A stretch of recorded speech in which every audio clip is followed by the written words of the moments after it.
Lamentablemente, la palabra iglesia se ha convertido en un término negativo para muchísimas personas porque por las experiencias que han tenido, por las decepciones que han tenido y por las personas con quienes probablemente han tenido ya algún desacuerdo.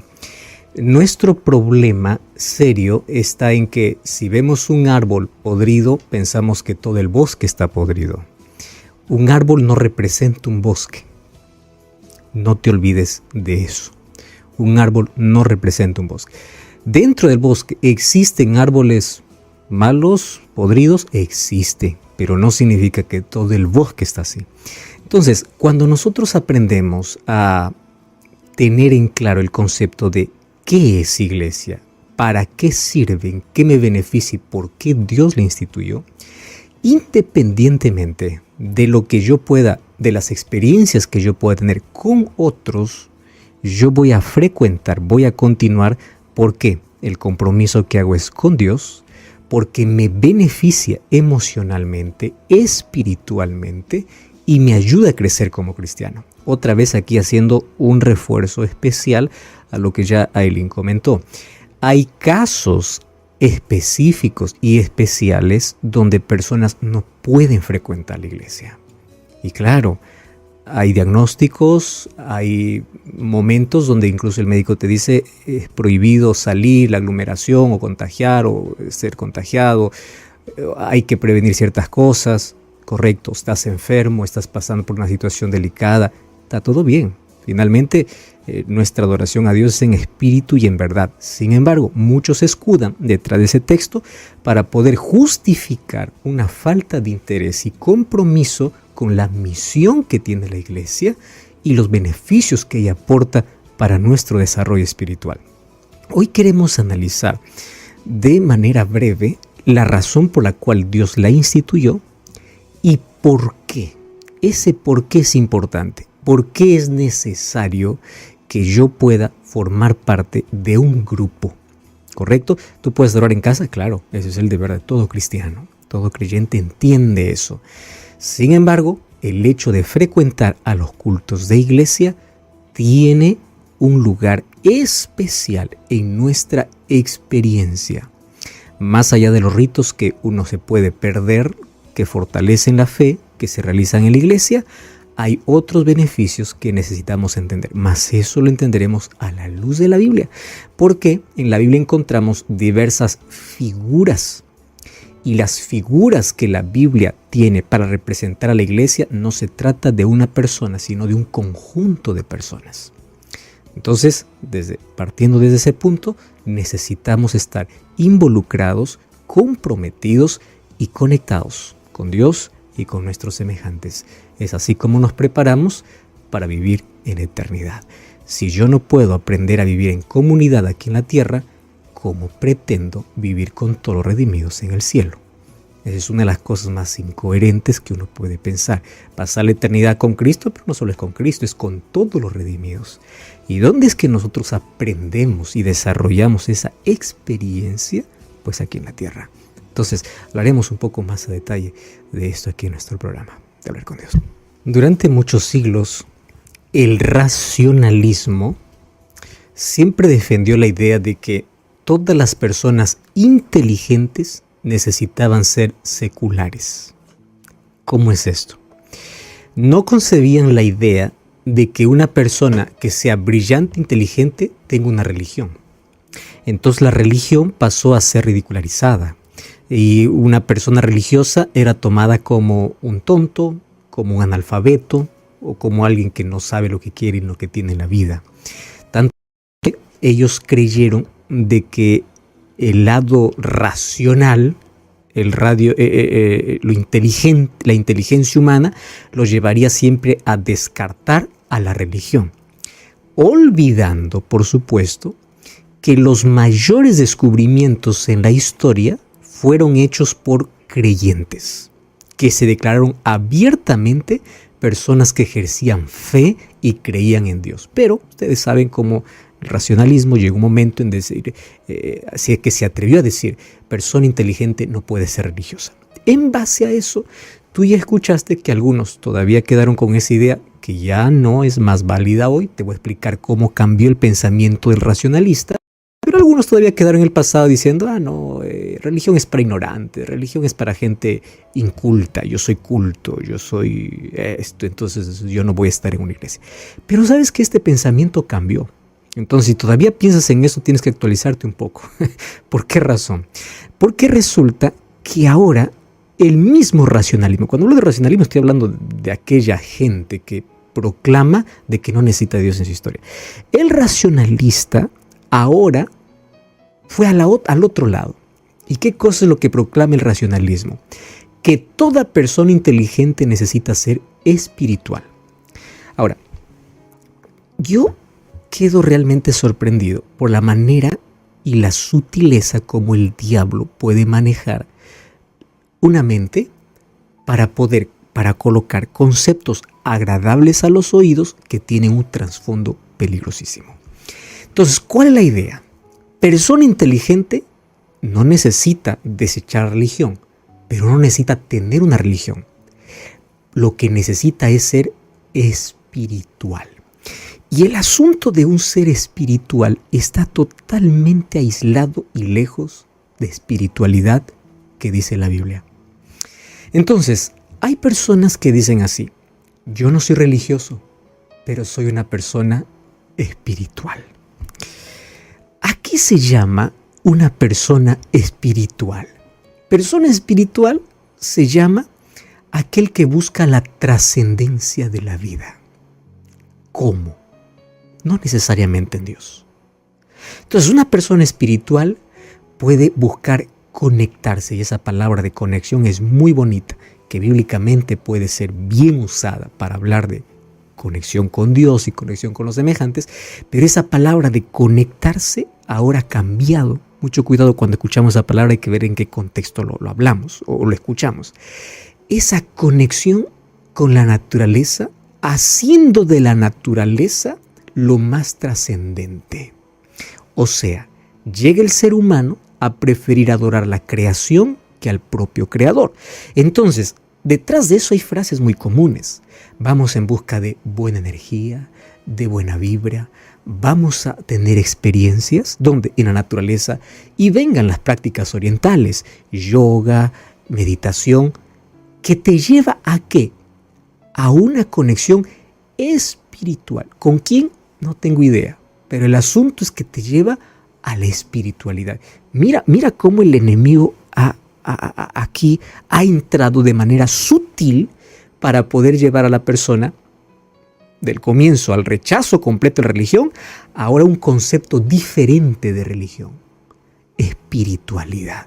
Entonces, sería más o menos como una filosofía de la espiritualidad, donde tú necesitas tener una conexión con el mundo natural, o sea, con el medio ambiente, con tu prójimo, ¿correcto? Y contigo mismo. Con Dios ya no es tan relevante. Pero que tú estés bien así, solo contigo, con el medio ambiente y con el prójimo, ya eres considerada una persona espiritual que no necesita una religión, pero ya muestras que estás en busca de una trascendencia. Todos estos términos realmente enloquecen y son favoritos para poder escuchar para una generación que se siente más culta, ¿no? Estoy en busca de la trascendencia. Solo que detrás de todo esto hay un rechazo a Dios. Fíjate, ya no necesariamente a la religión, pero sí a Dios. A Dios se le saca de la vida, de la historia, para buscar una conexión totalmente diferente. Esa es la estrategia del diablo. Ahora, ¿cuál es el grito de moda de nuestro tiempo? Fíjate, esta misma idea ha permeado o ha entrado en personas religiosas, pero disfrazada. ¿Cuál es la idea de la persona religiosa? Yo solo con Dios, iglesia ya no. Solo es una rama del concepto de ser una persona espiritual. Ya no necesito de una comunidad, solamente mi relación con Dios y punto. Voy a separar las cosas. Es solamente una rama del concepto de ser una persona espiritual y no tener una iglesia o formar parte de una iglesia. Entonces, últimamente hay un grito de moda. Cristo sí o Dios sí, iglesia no. Entonces uno tiende a separar. Iglesia no, Dios sí. Y sabes que esto es muy gracioso por la simple razón de la incoherencia al momento de querer tener una relación con Dios sin iglesia. Y te voy a decir por qué. Más o menos es como decir, me gustan las abejas pero odio las colmenas. Más o menos es como decir, quiero ser soldado pero no quiero estar en un ejército. ¿Te parece lógico eso? No, ¿verdad? ¿Y por qué te estoy colocando estos ejemplos? Porque estas son las metáforas que la Biblia usa cuando se habla de iglesia. Ejército. Después vamos a ver otro símbolo que tiene que ver con comunidad. Entonces yo puedo decir, Dios sí, iglesia no. Eso es incoherente. Totalmente incoherente. Para comenzar, la palabra iglesia viene del término eclesía, griego, que significa una reunión o una asamblea. Es tan relevante que en el Nuevo Testamento aparece 115 veces. O sea, la persona que dice yo quiero a Dios, no iglesia, tiene que borrar 115 textos de la Biblia, del Nuevo Testamento. Tiene que eliminarlo porque no sirve. Y tiene que eliminar las 13 epístolas de Pablo porque tampoco servirían, porque las cartas fueron hechas para iglesias. Entonces, nosotros necesitamos tener mucho cuidado en ese concepto que, aunque esté de moda, es totalmente contrario a lo que la Biblia enseña. Ahora, voy a leerte 3 textos bíblicos. El primero ya fue mencionado, pero una vez más, permíteme leerlo. Hechos capítulo 2, versículo 47, está hablando acerca de la iglesia naciente, allí en el Pentecostés. Cuando Pedro predicó su mensaje y más de 3,000 personas fueron convertidas, o mejor, fueron bautizadas, ¿a dónde fueron ellas? Dice el versículo 47, alabando a Dios y teniendo favor con todo el pueblo, el Señor añadía cada día a la iglesia los que habían de ser salvos. No porque la iglesia los salvaba, no dice que la iglesia los salvaba, dice los que habían de ser salvos. Aquellos que recibieron la gracia de Dios eran colocados dentro de una comunidad. ¿Para qué? ¿Para qué? ¿Ya te diste cuenta que para que el fuego pueda estar vivo, necesita mucho carbón o mucha leña? Si tú separas, sacas del fuego al carbón y lo aíslas, ese carbón, por más encendido que esté cuando está solo, dentro de un tiempo se va a apagar. Mientras que aquel que se mantiene unido a los otros, la llama continúa. ¿Qué cosa, para qué es necesaria la iglesia? Para reavivar nuestra fe, nuestra esperanza, aprender a convivir con personas imperfectas, que todos lo somos. Cuando yo digo, no voy a la iglesia porque ahí todos son así, todos son asá, yo debo hacerme una pregunta. Si todos fueran como yo, ¿la iglesia sería perfecta? Entonces, si tu respuesta es no, ¿de qué vale estar diciendo no voy por fulano de tal? Segundo texto bíblico. Hebreos capítulo 10, versículo 25. Hebreos capítulo 10, versículo 25. Dice así: no dejando de congregarnos como algunos tienen por costumbre, sino exhortándoos, y tanto más cuanto veis que aquel día se acerca. Antes del versículo 25, del versículo 25 está el 24, que dice: consideremos unos a otros para estimularnos al amor y las buenas obras. 2 cosas me enseña aquí Pablo. Número 1, ¿por qué necesito de una comunidad? Porque la manera como comunidad de creyentes nos estimulamos a expresar amor y a hacer buenas obras. Ahora, la iglesia tiene una misión específica, que es la proclamación del evangelio. Entonces, un cristiano sin iglesia no está comprometido tampoco con la misión. Y aquel que no está comprometido con la misión, ¿qué seguridad y qué certeza tengo que esté comprometido con Dios? Ahora, ¿Hubieron casos bíblicos donde las personas no fueron a la iglesia y fueron salvas? Claro, como el ladrón en la cruz. Pero hay casos específicos donde muestra que aunque por la gracia somos salvos, Dios estableció a aquel que recibe su gracia medios para reavivar su fe. Hay personas que nunca van a pisar la iglesia y en el último momento se van a arrepentir y por la gracia de Dios se van a salvar. Pero eso no significa que es una regla de salvación para todos. ¿Entiendes? Ahora, otro asunto que necesitas comprender. Yo no voy a la iglesia porque en la iglesia hay mucho hipócrita, hay mucha gente que odia, hay mucha gente que hace el mal. Entonces en mi corazón yo guardo eso y para evitar eso yo ya no quiero más. Lee Primera de Juan capítulo 4 versículo 20. Primera de Juan capítulo 4 versículo 20. Dice así, mira lo que dice. Si alguno dice yo amo a Dios y aborrece a su hermano, es mentiroso. El que no ama a su hermano a quien ha visto, ¿cómo puede amar a Dios a quien no ha visto? Este texto me da una clara luz de aquel que piensa y dice así. Yo no voy porque, bueno, ahí todos son así, todos son así. Yo amo a Dios. ¿Cuál es la evidencia que yo amo a Dios? Mi relación con los demás. Yo amo a los demás. Además, la iglesia tiene el propósito de ser sal y de ser luz. Y esto es de manera individual y en comunidad. Sin embargo, hay mucha gente que piensa así. Resulta que yo no quiero saber nada de iglesia porque la iglesia me decepcionó. Es verdad. Y yo he experimentado en mi vida cristiana que hay personas que decepcionan, la iglesia no.